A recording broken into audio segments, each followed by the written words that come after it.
Liberalizam u svojoj srži znači slobodu pojedinca, odgovornost, toleranciju i otpor svakom obliku ideološkog monopola. U vremenu kada se sve češće pribjegava zabranama i isključivosti, naš je zadatak podsjetiti da slobodu ne štitimo selektivno, ili je branimo uvijek ili je gubimo. Zato jasno poručujemo, a u odnosu na gradonačelnikove najave o zabrani korištenja simbola, pozdrava i parola povezanih s nacizmom, fašizmom i ustaštvom u gradskim prostorima, mi smo načelno protiv ograničavanja i zabrana. Umjetnost i javni govor ne smiju se sužavati političkom odlukom. No, ako se vlast odluči ići tim putem, tada barem očekujemo dosljednost i jednak tretman svih totalitarizama.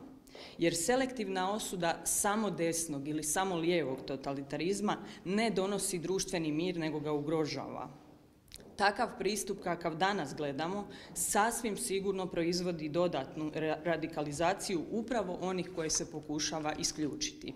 Međunarodna zajednica, Europa, a na kraju i Republika Hrvatska u svojim su aktima jasno rekle: i nacizam i komunizam bili su totalitarni režimi koji su gušili slobodu, dostojanstvo i ljudska prava,